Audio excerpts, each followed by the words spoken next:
कहते हैं कि अगर किसी देवी देवताओं का शाप तुम्हें लग जाए तो पूजा पाठ करके उसमें से आसानी से मुक्त हो सकते हैं, लेकिन अगर किसी हैवान का शाप तुम्हें जकड़ ले तो उससे निकलना बहुत ज्यादा मुश्किल होता है।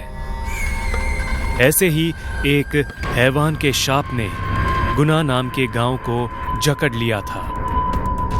उत्तरी इलाके में एक पहाड़ था और उसके ठीक नीचे ये गुना नाम का गांव बसा हुआ था। गांव में बहुत खुशहाली थी, खेतों में फसल भी अच्छे से हो रही थी, चारों तरफ उल्लास का माहौल था। मगर एक रात जब सारा गांव गहरी नींद में सो रहा था, तब गांव के पीछे का पहाड़ अचानक से हिलने लगा। सबको लगा कि भूकंप आ गया और इसकी वजह से सब लोग डरने लगे, लेकिन ऐसा बिल्कुल भी नहीं था। वो पहाड़ एक हैवान की वजह से इतना ज्यादा हिल रहा था जो अपनी बरसों की नींद पूरी करके जागने ही वाला था। सभी गांव वाले क्या हुआ ये देखने के लिए इकट्ठा हो गए। पहाड़ टूटने लगा था और उसके पत्थर नीचे गांव के घरों पर आकर गिर रहे थे। धीरे धीरे करके आधा पहाड़ नीचे गिर गया, पर गांव वालों को कुछ भी समझ नहीं आ रहा था कि आखिर ये सब हो क्यों रहा है। अचानक पहाड़ का हिलना और पत्थरों का गिरना बंद हो गया, लेकिन पत्थरों के गिरने की वजह से पहाड़ के बीचों बीच एक बहुत बड़ा गड्ढा बन चुका था और सभी लोग घबराकर उस पहाड़ की तरफ देखने लगे थे। अचानक उस पहाड़ के अंदर से किसी जानवर के चिल्लाने की आवाज आई और उसी के साथ साथ एक बहुत बड़ा आग का गोला बाहर फेंका गया। वो आग का गोला सीधे जाकर गांव के खेतों में गिरा और सारे खेत जलने लगे। सारे गांव वाले खेतों की ओर भागने लगे, पर उतने में ही पहाड़ के अंदर से एक आवाज आई, रुको! सारे गांव वाले फिर से पहाड़ की तरफ मुड़ गए। उनके मुड़ते ही पहाड़ के अंदर से एक विशालकाय सांप बाहर निकलने लगा। वो सांप इतना मोटा और विशाल था कि पूरे पहाड़ को निगल सकता था। उस सांप को देखकर सारे गांव वाले थर थर कांपने लगे। वो सांप धीरे धीरे पहाड़ के अंदर से निकलकर पूरे गांव को अपने घेरे में लेने लगा। उसके शरीर के नीचे बहुत से घर और खेत बर्बाद हो रहे थे। उस सांप ने पूरे गांव को घेर लिया और फिर से पहाड़ी पर आ गया। उसने अपना मुंह गांव वालों की ओर किया और अपनी लाल आंखें दिखाकर कहने लगा, आज से तुम सब मेरे गुलाम हो। जैसा मैं कहूंगा वैसा ही तुम्हें करना होगा। आज से किसी का भी गांव में आना और गांव से बाहर जाना बंद। और कल से रोज एक इंसान मुझे खाने के लिए चाहिए। अगर गलती हुई तो पूरे गांव पर मेरा कहर बरसेगा। इतना कहकर उसने अपने मुंह से आग का गोला बाहर निकाला और एक घर पर छोड़ दिया। वो पूरा घर मिनटों में जलकर राख हो गया। और एक बात, गांव में लोग खत्म नहीं होने चाहिए।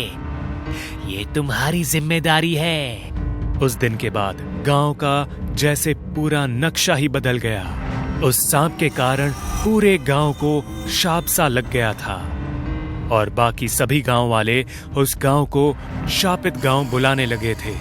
गांव का हाल बेहाल हो गया था। बहुत से लोग तो बीमारी और भूख से मरने लगे थे और जो बच रहे थे वो सांप का शिकार होते जा रहे थे। इस शाप की वजह से गांव में लोगों की संख्या कम हो रही थी। इसीलिए गांव वालों ने हर साल बहुत से बच्चे पैदा करने का तय किया, पर इसमें भी बहुत सी औरतें अपनी जान गंवा रही थी। सालों बीत गए थे और वो पूरा गांव एक रेगिस्तान की तरह बंजर दिख रहा था। गांव में एक भी औरत जिंदा नहीं बची थी जो किसी को जन्म दे सके। बस कुछ ही मर्द और एक पुजारी बचा था। बस कुछ दिन और बचे हैं, उसके बाद हम सब मारे जाएंगे। अरे सारे गांव को निकल गया है ये हैवान। पुजारी जी, क्या इस शाप का कुछ तोड़ नहीं है? नहीं है, मैंने बहुत सी कोशिशें की पर कुछ नहीं हुआ। कुछ तो रास्ता होगा पुजारी जी, यहाँ सब मर रहे हैं। ये हैवान जब से जागा है तब से गांव में एक बूंद भी बारिश नहीं हुई। इस बात को सुनकर पुजारी को अचानक कुछ याद आया और वो बोलने लगा, शायद एक रास्ता अभी भी है। कौन सा?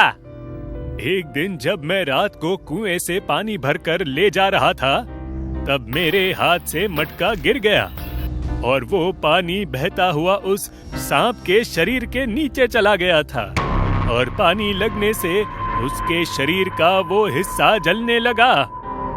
मतलब अगर हम उस पर पानी डालें तो वो जल जाएगा? शायद हाँ। तो चलो फिर। अरे अरे रुको, हमारे पास इतना पानी नहीं है।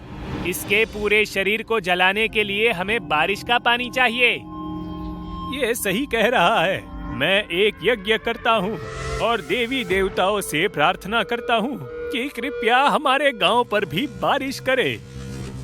पुजारी ने अपना यज्ञ शुरू किया। जैसे जैसे यज्ञ आगे बढ़ता गया, आकाश में काले बादल छाने लगे। सभी लोग आशा भरी नजरों से ऊपर देखने लगे। थोड़ी देर बाद बिजली का कड़कना शुरू हुआ।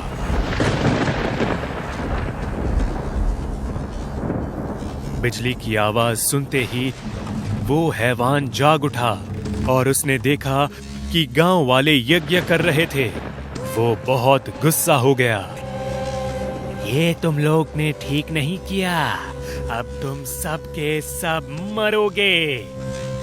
वो सांप उस यज्ञ के पास जाने लगा और उसने उस आग का गोला उस यज्ञ में फेंका।